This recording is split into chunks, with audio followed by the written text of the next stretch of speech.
Exercise 4.3 question number 3।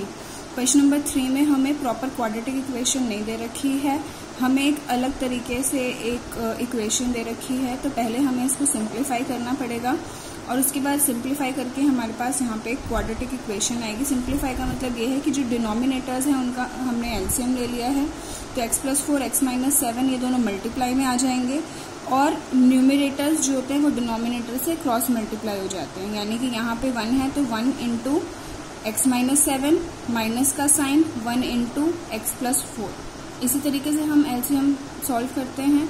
तो ये जो प्रोसेस है ये बिल्कुल ध्यान से करना है और इस टाइप के क्वेश्चंस इंपॉर्टेंट होते हैं, ये आते हैं पेपर में। ठीक है, तो x+4 और x-7 इन दोनों डिनोमिनेटर्स को तो कर देना है मल्टीप्लाई और न्यूमरेटर डिनोमिनेटर को आपस में cross multiply with proper sign. और ब्रैकेट में ही रखना है, वेरी इंपॉर्टेंट कि ब्रैकेट में रखना, because when you will open the bracket तो माइनस होने की वजह से अंदर के साइन फिर आगे चेंज हो जाएंगे।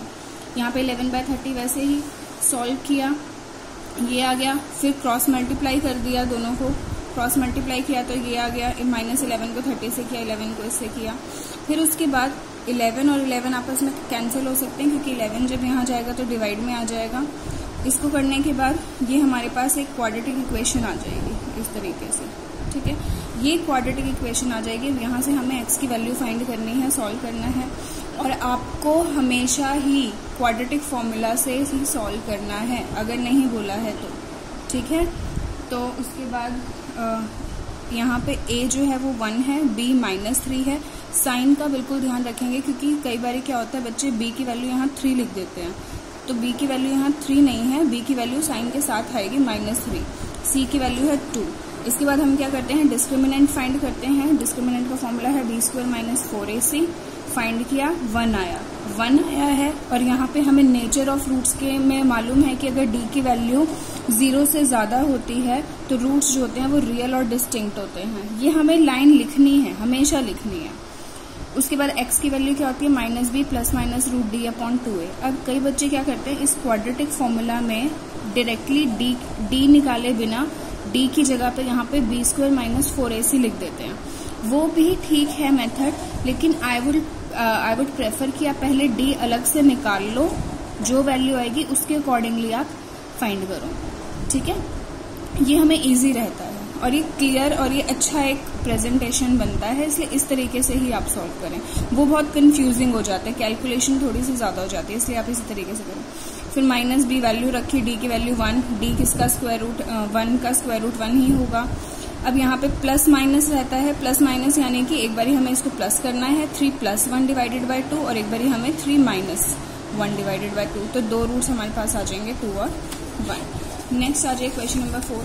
अब ये वर्ड प्रॉब्लम्स हैं। वर्ड प्रॉब्लम 4 नंबर की वर्ड प्रॉब्लम क्वाड्रेटिक इक्वेशन से आती ही आती है। ठीक है, तो क्वाड्रेटिक इक्वेशन की वर्ड प्रॉब्लम्स बिल्कुल अच्छे से प्रिपेयर करेंगे बच्चे, और अभी तो एनसीईआरटी से ही करें, बाद में रेफरेंस बुक से और सैम्पल पेपर से भी कर सकते हैं। क्वेश्चन नंबर 4 में हमसे ये एज पे बेस्ड क्वेश्चन है। The sum of the reciprocals of Rahman's age 3 years ago and 5 years from now। तो 2 टाइम हमें दे रखे, 3 years ago और 5 years from now। तो हमेशा मैंने आपको बोला हुआ प्रेजेंट एज लिखिए पहले तो रहमान की एज हमने मान ली x है। 3 years ago यानी 3 साल पहले कितनी रही होगी, x-3। 5 years from now अब से 5 साल बाद x+5 अकॉर्डिंग टू क्वेश्चन। अब क्वेश्चन में ये बोला गया है कि उनकी जो एज है 3 years ago और 5 years from now, उनके रेसिप्रोकल्स का सम। तो रेसिप्रोकल x-3 का रेसिप्रोकल 1/x-3 हो जाएगा, x+5 का रेसिप्रोकल 1/x+5 हो जाएगा, वो इक्वल टू है 1/3 के। ये आ गई हमारे पास इक्वेशन। अब वैसे ही सेम इसको सिंप्लीफाई करना है, क्वाड्रेटिक इक्वेशन बनानी है। सिंप्लीफाई करने के लिए इन दोनों का एलसीएम x-3 x+5 मल्टीप्लाई हो गए और जो ये हैं न्यूमरेटर डिनोमिनेटर से ये क्रॉस मल्टीप्लाई हो गए। ब्रैकेट में लिखना है हमेशा प्लस का साइन अपॉन 3, ब्रैकेट ओपन करेंगे तो आ जाएगा 2x+2 divided by this, cross multiply करेंगे। अब क्रॉस मल्टीप्लाई किया तो हमारे पास एक इक्वेशन आ गई, क्वाड्रेटिक इक्वेशन की। बस क्वाड्रेटिक इक्वेशन आ गई, इसमें a b c की वैल्यू लिखी, d फाइंड किया, 100 आ रहा है, d 0 से बड़ा आ रहा है यानी कि रूट्स हमारे रियल और डिस्टिंक्ट है। यहाँ पे हम x की वैल्यू फाइंड कर देंगे। अब -b ± √d/2a 100 किसका स्क्वायर रूट है? 10 का। एक बारी प्लस किया, एक बारी माइनस किया। अब जब यहाँ पे हमने प्लस किया तो आ रहा है 7 और जब माइनस किया तो आ रहा है -3। लेकिन -3 इज नॉट पॉसिबल क्योंकि हमारा जो x है वो एज है और एज जो है वो कभी भी नेगेटिव नहीं हो सकती, तो age cannot be negative. इसलिए हमारा जो आंसर होगा वो सिर्फ x = 7 होगा और प्रेजेंट एज जो लेंगे हम रहमान की वो लेंगे 7 इयर्स, ना कि 3। नेक्स्ट आ जाए क्वेश्चन नंबर 5। अब इसके बाद मैंने सॉल्व नहीं किया है, सिर्फ मैंने आपको इक्वेशंस बनाने सिखा दी है। आप सॉल्व इसको और क्वाड्रेटिक फॉर्मूला से ही सॉल्व करना है पूरी exercise. Question number 5। Question number 5 is in a class test the sum of Shefali's marks in mathematics and English is 30। देखिए कितना मतलब इस क्वेश्चन में देखिए कि एक बच्ची है, उसके मैथ्स और इंग्लिश के मार्क्स का सम 30 है। तो हम मान लेते हैं अगर मैथ्स में उसके x मार्क्स हैं तो इंग्लिश में कितने होंगे? 30 - x।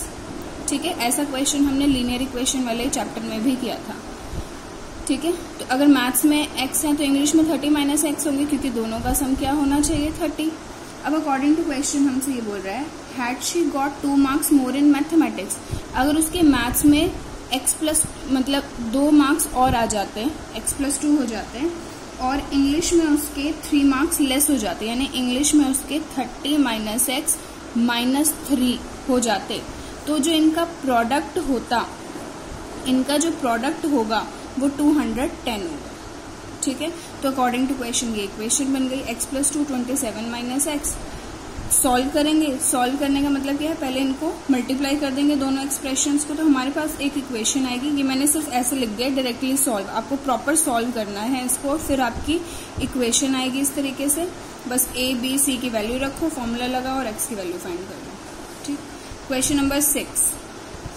क्वेश्चन नंबर 6 में बोले the diagonal of rectangular field is 60 metres more than the shorter side. जो डायगोनल है एक रेक्टेंगुलर फील्ड की वो शॉर्टर साइड के से 60 ज्यादा है और जो लॉन्गर साइड है वो उससे 30 ज्यादा है।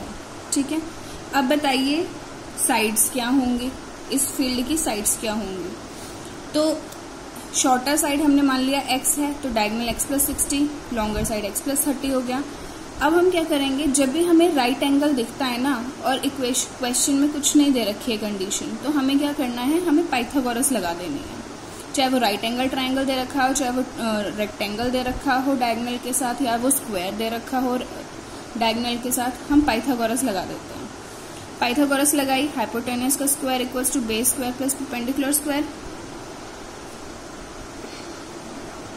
ठीक है, अब इस इक्वेशन को सॉल्व करेंगे। कैसे सॉल्व करेंगे? पहले a+b² का फॉर्मूला यहाँ, x² + a+b² का फॉर्मूला यहाँ, और फिर इसको सॉल्व करके आपके पास क्वाड्रेटिक इक्वेशन ये आएगी। इसको सॉल्व करके आपने x की वैल्यू फाइंड करनी है और लास्ट में क्योंकि ये वर्ड प्रॉब्लम है तो वर्ड में आंसर देना है कि length of rectangle is this and breadth of rectangle is this.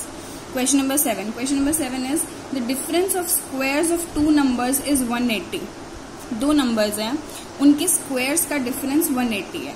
अब इसको हम और तरीके से भी कर सकते थे, लेकिन आपको सिंपल बताने के लिए मैंने यहाँ पे 2 नंबर्स जो हैं अलग अलग ले लिए। एक बड़ा नंबर x ले लिया और एक स्मॉलर नंबर जो है उसको y ले लिया। ठीक, the difference of squares of 2 numbers is 180 degree. तो ये जो 2 नंबर हैं इनके स्क्वायर्स का जो डिफरेंस है वो 180 है। तो बड़े नंबर के स्क्वायर में से छोटे नंबर के स्क्वायर को माइनस किया तो ये 180 आ गया। ये आ गई हमारे पास एक इक्वेशन। ठीक है, अभी क्वाड्रेटिक इक्वेशन तो नहीं है क्योंकि पहली बात तो यहाँ पे 2 वेरिएबल्स हैं। ठीक है, तो 2 वेरिएबल्स वाली क्वाड्रेटिक इक्वेशन को हम सॉल्व नहीं कर सकते। आगे पढ़ते हैं। The square of smaller number is 8 times the larger number. जो स्मॉलर नंबर है उसका स्क्वायर बड़े नंबर के 8 टाइम्स है। अभी आगे हमारे पास 2 इक्वेशन, 2 इक्वेशन है, 2 वेरिएबल हैं, तो हम इसको सॉल्व कर सकते हैं क्योंकि हमें मालूम है कि जितने वेरिएबल्स होते हैं उतनी ही इक्वेशंस हमें चाहिए होती हैं उनको सॉल्व करने के लिए। तो 2 वेरिएबल्स है, 2 इक्वेशन आ गई। हमें सिंपली क्या करना है, जो y² की वैल्यू 8x है इसको हम यूज कर लेते हैं यहाँ पे फर्स्ट इक्वेशन में। तो जो फर्स्ट इक्वेशन में यूज करेंगे तो y² की जगह -8x आ गया, 180 आ गया, 180 को यहाँ लेके आए तो ये बन गई हमारी quadratic equation. a b c की वैल्यू रखी, फाइंड करेंगे x की वैल्यू आ जाएगी। Next question number 8। Question number 8 ये ट्रेन वाले क्वेश्चन, स्पीड, डिस्टेंस, टाइम वाले क्वेश्चंस इंपॉर्टेंट होते हैं। मैं फिर आपको बता रही हूँ, लीनियर इक्वेशन में भी हमने सॉल्व किया था, सेम वैसे ही हैं, सिर्फ देखना है हमें क्वेश्चन में क्या दे रखा है। क्वाड्रेटिक वाले इजी होते हैं। अ train travels 360 kilometre at a uniform speed. Distance कितना है हमारे पास दे रखा है 360 किलोमीटर। ठीक है, डिस्टेंस हमें दे रखा है कि एक ट्रेन जो है वो 360 किलोमीटर जो है वो ट्रेवल करती है यूनिफॉर्म स्पीड से, यानी कि उसकी स्पीड में कोई चेंज नहीं आ रहा। If the speed had been 5 kilometre per hour more, अगर उसकी स्पीड 5 किलोमीटर पर आवर ज्यादा होती, तो हमने मान लिया कि उसकी जो यूनिफॉर्म स्पीड जो पहले स्पीड है वो है x किलोमीटर पर आवर है। अब जो नई स्पीड वो बोल रहे हैं वो x+5 किलोमीटर पर आवर बोल रहे हैं कि अब जो नई स्पीड है अगर उसकी स्पीड 5 किलोमीटर पर आवर और ज्यादा होती, it would have taken 1 hour less for the same journey, तो उसको जो टाइम लगता वो 1 आवर कम लगता। ये हमसे बोला है, यानी कि जब स्पीड ये है, डिस्टेंस तब भी उतना ही है, तो उसको टाइम ज्यादा लग रहा है। ठीक है, जब स्पीड बढ़ा दी हमने, डिस्टेंस अभी भी वही है, समझने की कोशिश करेंगे। अभी स्पीड हमने बढ़ा दी है, डिस्टेंस अभी भी उतना ही है, तो यहाँ पे हमारे पास टाइम जो है वो कम लगेगा। ठीक है, और दोनों के टाइम में कितना डिफरेंस है, 1 आवर का डिफरेंस है। तो जितना टाइम इसको लगा x किलोमीटर पर आवर की स्पीड से, उस टाइम में से अगर हम इसके टाइम को, जब हमारे पास x+5 की स्पीड है, माइनस कर दें तो कितना आएगा 1 आवर, यानी डिफरेंस इन टाइम में क्या है वो 1 आवर है। और टाइम का फॉर्मूला हमें पता है डिस्टेंस अपॉन स्पीड। तो पहले जो टाइम लगा था वो कितना लगा था, डिस्टेंस 360, स्पीड x माइनस अब जो टाइम लग रहा है वो डिस्टेंस अभी भी उतना ही है 360, और टाइम जो है वो x+5, और दोनों में डिफरेंस कितना है 1 आवर का। ये बहुत ही सिंपल इक्वेशंस है और आती हैं पेपर में, ये क्वेश्चन इंपॉर्टेंट है। ठीक, बस अब इसको सॉल्व करेंगे। मैंने क्या किया है, थोड़ा अपना कैलकुलेशन को इजी रखने के लिए 360 यहाँ भी है, 360 यहाँ भी है, तो कॉमन निकाल लिया है 360। आप चाहो तो इसको डायरेक्टली सॉल्व कर सकते हो। ठीक है, कॉमन निकाले बिना। अंदर बचा 1/x माइनस दिस, एलसीएम लिया, सॉल्व किया, तो हमारे पास क्वाड्रेटिक इक्वेशन ये आ जाएगी। इसको सॉल्व करेंगे अब आंसर। Question number 9। अब क्वेश्चन नंबर 9 भी बहुत इजी सा ही है, टैप वाला क्वेश्चन है, इंपॉर्टेंट है। इसकी सारी वर्ड प्रॉब्लम्स इंपॉर्टेंट है क्वाड्रेटिक इक्वेशंस की। क्वेश्चन नंबर 9 में हमसे बोला है 2 water taps together can fill a tank in 9 3/8 hours. The tap of larger diameter takes 10 hours less than the smaller tap to fill the tank separately. देखो, एक मोटा pipe है यानी कि जिसका सर्कमफेरेंस ज्यादा है, और एक स्मॉलर टैप है, स्मॉलर मतलब जिसका सर्कमफेरेंस कम है। तो लार्जर वाला टैप, लार्जर डायमीटर वाला टैप, यानी कि इसमें से ज्यादा पानी आएगा और स्मॉलर वाले में से कम पानी आएगा। ठीक है, जब हमने एक टैंक को भरने के लिए दोनों पाइप्स को, दोनों टैप्स को ऑन कर दिया, टैप्स है ना, हाँ, टैप्स को ऑन कर दिया, तो दोनों मिलकर 9 3/8 hours टाइम ले रहे हैं, यानी 75/8 hours का टाइम ले रहे हैं। अब इसमें बोला है कि अगर बड़ा वाला जो टैप है वो टैंक को अकेले फिल करने में 10 hours कम का टाइम लेता है, तो बताइए दोनों कितना कितना टाइम लेते हैं। तो हमने मान लिया स्मॉलर टैप जो है वो x hours लेता है अकेले, ये अकेले भरने वाला टाइम है। ठीक, कि स्मॉलर टैप अकेले x hours में भर देगा टैंक को, और लार्जर टैप उससे कम टाइम लेगा। कितना कम लेगा, 10 hours कम लेगा, तो x - 10 hours का टाइम लेता है, और दोनों मिलके इतना टाइम लेते हैं। अब इसकी इक्वेशन कैसे बनेगी, हम क्या कर सकते हैं, हम 1 hour के लिए निकाल सकते हैं। अब ये मैंने यहाँ पे लिखा है साइड में, ठीक है। इसके बाद अगला जो स्टेप है मैंने यहाँ पे लिख दिया है, क्योंकि एग्जाम में जब आप इनकी, अभी मैं आपको बताती हूँ मैंने क्यों साइड में लिखा है, पहले आप समझ लो। स्मॉलर टैप अगर x आवर्स लेता है टैंक को फिल करने में, तो 1 आवर में कितना फिल करेगा, 1/x पार्ट। ये सेम वैसे ही है जैसे पिछले चैप्टर में आपको मैंने 3 विमेन और मेन वाले क्वेश्चंस बताए थे। लार्जर टैप 1 आवर में कितना टाइम लेगा, 1/x - 10 पार्ट भर देगा, ठीक है। और दोनों मिलके 1 आवर में कितना भरेंगे, इसका रेसिप्रोकल हो जाएगा 1/75/8 यानी 8/75 पार्ट। तो 1 आवर में ये इतना भरेगा, smaller tap 1/x, larger tap 1 hour में 1/x - 10 भरेगा, और दोनों मिलके 1 आवर में इतना भरेंगे। तो क्या हम इसको ऐसे लिख सकते हैं, कि ये 1 आवर में जितना भरेगा प्लस ये 1 आवर में जितना भरेगा इक्वल्स टू दोनों मिलके 1 आवर में जितना भरेंगे। ये आ जाएगी हमारे पास इक्वेशन। अब आप चाहो तो इन स्टेप्स को लिखो, अदरवाइज आप चाहो जब आप बहुत ज्यादा प्रैक्टिस कर लोगे इन क्वेश्चंस की तो आप डायरेक्टली इनके बाद ये इक्वेशन लिख सकते हो, ठीक है, पेपर में, टाइम बचाने के लिए मैं कह रही हूँ। अदरवाइज आपको अगर ऐसे इजी रहता है इसके बाद आप ये लिखना चाहो तो लिख सकते हो, अदरवाइज आप डायरेक्टली ऐसे लिख सकते हो। बस इक्वेशन बन जाएगी, सॉल्व करेंगे और आंसर निकालेंगे। 10th क्वेश्चन अगेन हमारे पास टाइम डिस्टेंस वाला है, ट्रेन वाला। मैं क्वेश्चन नहीं पढ़ रही हूँ, मैं आपको ऐसे ही बता देती हूँ। एक पैसेंजर ट्रेन, यहाँ पे 2 अलग अलग ट्रेन ले रखी हैं, ठीक है। एक पैसेंजर ट्रेन है, एक एक्सप्रेस ट्रेन है। एक्सप्रेस ट्रेन जो है उसकी जो स्पीड है वो 11 ज्यादा है, 11 किलोमीटर पर आवर ज्यादा है पैसेंजर ट्रेन की स्पीड से, किलोमीटर पर आवर, ठीक है। अब एक्सप्रेस ट्रेन जो है उसको an express train takes 1 hour less than a passenger train. Express train जो है वो 1 आवर कम का टाइम लेती है पैसेंजर ट्रेन से, और डिस्टेंस अभी भी दोनों सेम करते हैं 132 किलोमीटर दोनों के केस में। तो बस दोनों के टाइम में डिफरेंस कितना है, 1 आवर का डिफरेंस है, ठीक है। तो जो पैसेंजर ट्रेन है वो ज्यादा टाइम ले रही है, तो इसके पैसेंजर ट्रेन के टाइम में से हम एक्सप्रेस ट्रेन के टाइम को माइनस कर देंगे तो आएगा वो 1। टाइम का फॉर्मूला है डिस्टेंस अपॉन स्पीड, ठीक है। तो ये आ जाएगा distance upon speed minus express train का distance upon speed equals to 1। Solve करेंगे, ये इक्वेशन आएगी, इसको सॉल्व करके आप आंसर निकाल देंगे। Next question number 11। Question number 11 में है कि एक स्मॉलर स्क्वायर है, उसका perimeter sum of the areas of squares is 468 metre square. 2 squares हैं जिनके एरिया का सम है 468। If the difference of their perimeters is 24, अगर उनके पेरीमीटर का डिफरेंस जो है वो 24 है तो बताइए इनकी साइड्स क्या होंगी। तो हमने मान लिया कि एक छोटा स्क्वायर है जिसकी साइड x है तो इसका पेरीमीटर 4x हो जाएगा। एक बड़ा स्क्वायर है तो बड़ा स्क्वायर जो है उसका जो पेरीमीटर है वो कितना ज्यादा, दोनों का सम है 24, ठीक है। तो मान लिया हमने जो बड़ा स्क्वायर है उसका जो पेरीमीटर है वो हो जाएगा 4x प्लस 24, ठीक है। The sum of the areas of the squares is yes, difference जो है, डिफरेंस ऑफ पेरीमीटर जो है वो 24 है। तो जो बड़ा स्क्वायर है उसका हमने पेरीमीटर हमारे पास क्या हो जाएगा, 4x प्लस 24 हो जाएगा। दोनों में से 4 कॉमन ले लिया, 4 इंटू एक्स प्लस 6 आ गया। पेरीमीटर का फॉर्मूला यही होता है 4 इंटू साइड। तो यानी कि जो बड़ा स्क्वायर है उसकी हमारे पास जो साइड है वो है x प्लस 6। समझ आ गई बात।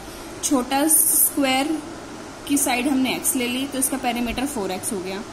अब दोनों के पेरीमीटर का डिफरेंस है 24, तो बड़े वाला जो पेरीमीटर है उसका हमने जो पेरीमीटर ले लिया वो 4x प्लस 24 ले लिया, ठीक है। इसके पेरीमीटर में 24 और ऐड कर दिया, यहाँ पे हमारे पास साइड आ जाएगी x प्लस 6। तो छोटे स्क्वायर की साइड है x और बड़े स्क्वायर की साइड है x प्लस 6।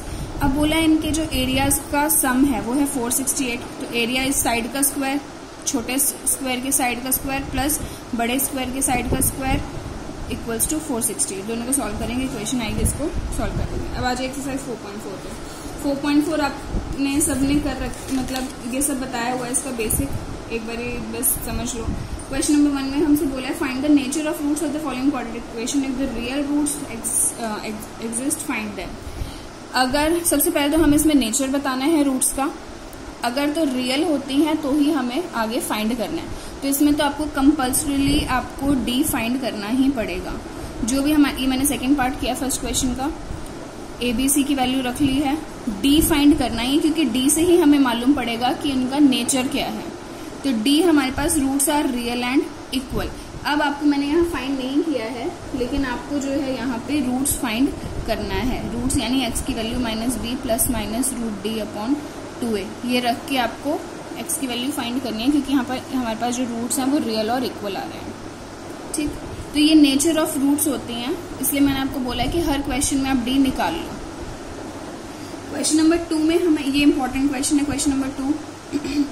क्वेश्चन नंबर 2 में हमसे k की वैल्यू बोलिए फाइंड करने के। k कोई भी एक कांस्टेंट नंबर है, इसकी वैल्यू हमें फाइंड करनी है अगर जो ये क्वाड्रेटिक इक्वेशन है इसके जो रूट्स हैं वो इक्वल हैं।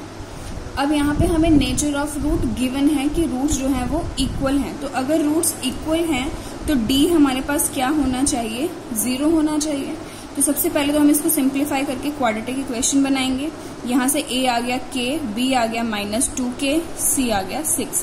कई बच्चे k को लिखना भूल जाते हैं b में, तो वो ध्यान रखें कि k को लिखना है because k is constant, it's not a variable. तो k a आ गया k, b आ गया -2k, c आ गया 6। रूट्स इक्वल हैं तो d इक्वल्स टू 0 हो जाएगा। d की वैल्यू क्या होती है, b² - 4ac इक्वल्स टू 0। यहाँ पे वैल्यूज पुट करेंगे k की फॉर्म में, तो ये आ जाएगा हमारे को फैक्टर की फॉर्म में। ठीक है, अब यहाँ पे 2 फैक्टर्स आ रहे हैं, एक तो 4k और एक k - 6। तो हम पहले 4k को रखेंगे इक्वल्स टू 0 और k - 6 को इक्वल्स टू 0 रखेंगे। 4k को 0 रखेंगे, यहाँ से k की वैल्यू 0 आएगी, यहाँ से k की वैल्यू 6 आएगी। लेकिन k equals to 0 is not possible. क्यों पॉसिबल नहीं, क्योंकि अगर k की वैल्यू 0 हो गई तो पूरी इक्वेशन ही 0 हो जाएगी, सिर्फ 6 इक्वल्स टू 0 बचेगा। तो दिस इज नॉट पॉसिबल, इसलिए हमारा जो आंसर है वो है k equals to 6। Question number 3, अब ये वर्ड प्रॉब्लम्स हैं, सेम वैसे ही है। अब इसमें पूछा कि क्या ये पॉसिबल है ऐसा rectangle banana whose length is twice its breadth, जिसकी लेंथ जो है वो उसकी ब्रेड्थ से ट्वाइस है। तो ब्रेड्थ हमने x ले लिया, लेंथ हमने 2x ले लिया। अब हमें मालूम, और इसमें क्या बोला है, and area is 800 metre square. इसका जो एरिया है वो 800 मीटर स्क्वायर हो, तो एरिया का फॉर्मूला लेंथ इंटू ब्रेड्थ। ठीक है, length into breadth equals to 800 दे रखा है, तो लेंथ इंटू ब्रेड्थ करेंगे। x की वैल्यू देखेंगे, x की वैल्यू 2 आ रही है यहाँ पे, एक +20 और एक -20। क्यों 2 आ रही है, देखो मैंने आपको उस टाइम भी बताया था कि जब हम स्क्वायर से किसी के स्क्वायर को, यहाँ पे 400 आया था, तो 400 किसका स्क्वायर है, वो प्लस का भी है और -20 का भी है। तो इसलिए 2 वैल्यूज आई +20 और -20। माइनस में आंसर हमारा नहीं हो सकता क्योंकि लेंथ और ब्रेड्थ है, इसलिए हमारे पास आंसर होगा x equals to 20 and it is possible. Next age वाला क्वेश्चन है,